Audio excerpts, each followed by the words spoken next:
Dude സിനിമയുടെ കാസ്റ്റിനെ കുറിച്ച് പറയുന്നതിന് നമുക്ക് സിനിമയെക്കുറിച്ച് പറയാം. സിനിമ വാസ് ഗുഡ്, എൻ്റർടൈനർ ആണ്. എന്തായാലും മസ്റ്റ് വാച്ച് എന്ന് പറയത്തില്ല, എല്ലാവരും നിങ്ങൾക്ക് പോയി കാണാം. ചിരിക്കാൻ ഇഷ്ടം പോലെ സാധനങ്ങളുണ്ട്. സിനിമ ഒരു റൊമാൻറ്റിക്, ഇമോഷണൽ, കോമഡി, കുറച്ചൊരു ഫീൽ ഗുഡ് പടമാണ്. പിന്നെ സിനിമയുടെ മ്യൂസിക്, ഡയറക്ടറിനെയും അഭിനയിച്ച ആക്ടറിനെയൊക്കെ പറയുമ്പോൾ നമുക്ക് ആ മ്യൂസിക്കിനെ കുറിച്ച് പറയാം. കാരണം സായി അബിൻകർ പിന്നെയും തെളിച്ചുകൊണ്ടിരിക്കുകയാണ്. പുള്ളി എന്തായാലും ഭാവിയിൽ ഒരു അനിരുദ്ധിനേക്കാളും മുകളിൽ എന്തായാലും എത്തുമെന്ന് ഒരു സംശയം വേണ്ട. അതുപോലെ സിനിമ, കാരണം ആ മ്യൂസിക് എല്ലാം സിനിമ എന്തായാലും പളിയാണ്. കാരണം അതുപോലെയാണ് മ്യൂസിക് ചെയ്തിരിക്കുന്നത്. ആ സിനിമയുടെ സ്ക്രിപ്റ്റ് അത്ര അങ്ങോട്ട് പോരാ, എന്നാലും കണ്ടിരിക്കാം. പക്ഷെ മ്യൂസിക് ഇല്ലായിരുന്നു ആ സിനിമ 100% എഴുതി വെച്ചോ. മ്യൂസിക് ഇല്ലായിരുന്നു, അതുപോലെ പാളുന്ന കുറേ സീൻസ് ഉണ്ടായിരുന്നു. ഫസ്റ്റ് ഹാഫിൽ പിന്നെ ഒരു ട്വിസ്റ്റ് ഉണ്ട്, അത് ഒരിക്കലും ഞാൻ പ്രതീക്ഷിച്ചില്ല. ആ ട്വിസ്റ്റ് അതുപോലത്തെ ട്വിസ്റ്റ് ആയിരുന്നു. നിങ്ങൾ എന്തായാലും പ്രതീക്ഷിക്കത്തില്ല, എഴുതി വെച്ചോ.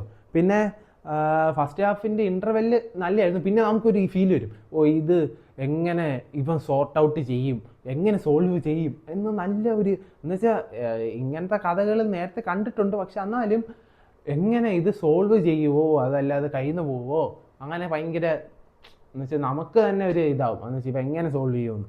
പിന്നെ ഇവന് വള്ളിയുടെ മേലെ വള്ളി തന്നെ, അവന് ഒരു വള്ളി കഴിഞ്ഞ് അടുത്ത വള്ളി വന്നുകൊണ്ടേ ഇരിക്കും. ഇവ ഇത് സോൾവ് ചെയ്ത് ഡ്രാഗൺ സിനിമയില്ലേ, ഡ്രാഗൺ സിനിമയുടെ കുറേ കണക്ഷൻസ് ഉണ്ട്. അത് ഞാൻ പറയാം, അതെന്താണെന്ന് എനിക്കറിയത്തില്ല, പക്ഷേ കുറേ കണക്ഷൻസ് ഉണ്ട്.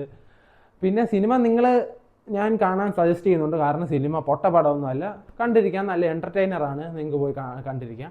ഇനി സിനിമയുടെ കാസ്റ്റിനെ കുറിച്ച് പറയുകയാണെങ്കിൽ, ഡയറക്ഷൻ കീർത്തേശ്വരനാണ്. പുള്ളി തന്നെയാണ് നമ്മുടെ സുരേ പോട്രയുടെ അസിസ്റ്റൻറ്റ് ഡയറക്ടർ. പുള്ളി തന്നെയാണ് ഈ സിനിമയിലെ സ്ക്രീൻ പ്ലേ, സ്ക്രിപ്റ്റ് റൈറ്ററും. പിന്നെ ആക്ട്രസിനെ കുറിച്ച് പറയുകയാണെങ്കിൽ പ്രദീപ് രംഗനാഥ്, നിങ്ങൾക്ക് അറിയുന്ന പോലെ നമ്മുടെ ഡ്രാഗണിലെ നടൻ, പുള്ളി നല്ലപോലെ ചെയ്തിട്ടുണ്ട്.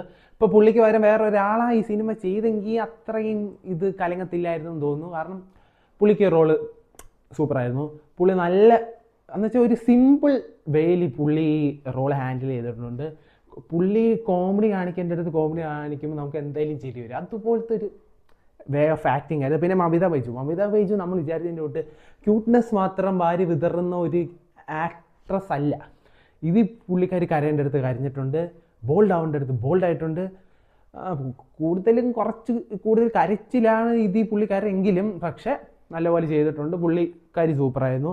പിന്നെ ഹൃദു ഹാരോൺ, അത് നിങ്ങൾക്ക് തൊപ്പിയുടെ ലൈവിൽ ഒരു സിനിമയുടെ പ്രൊമോഷന് വന്നിട്ട് ഒരു പുള്ളിക്കാരൻ ഇച്ചിരി ചൂടായില്ലേ, ആ പുള്ളിക്കാരി ഇതുണ്ട്. നമുക്കത് കാണുമ്പോൾ നല്ല ചിരി.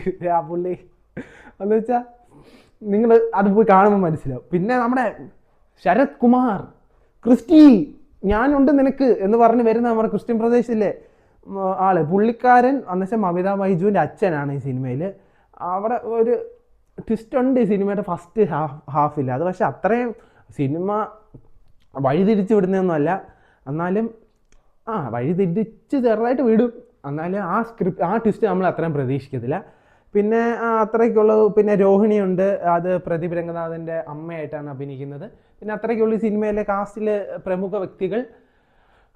പിന്നെ സിനിമ ഒരു നല്ലൊരു മൂവിയാണ്, നിങ്ങൾക്ക് എന്തായാലും പോയി കാണാം. ഞാൻ എന്തായാലും സജസ്റ്റ് ചെയ്യുന്നു. എന്ന് വെച്ചാൽ അത്ര അടിപൊളിയല്ല, എന്നാലും നിങ്ങൾക്ക് പോയി കണ്ട് സമയം പോകുന്ന അറിയത്തില്ല. അത് എന്തായാലും ചിരിക്കാൻ ഇഷ്ടം പോലെ സാധനമുണ്ട്. അപ്പം നിങ്ങളെല്ലാം പോയി കാണൂ. ഇതെൻ്റെ മാത്രം അഭിപ്രായമാണ്. ഇനി നിങ്ങളുടെ അഭിപ്രായം വന്ന് സിനിമ കണ്ടിട്ട് കമൻറ്റ് ബോക്സിൽ രേഖപ്പെടുത്തൂ. അപ്പം അടുത്തൊരു വീഡിയോ ആയിട്ട് വരുന്നവരെ ബൈ. സബ്സ്ക്രൈബ്. Okay, by.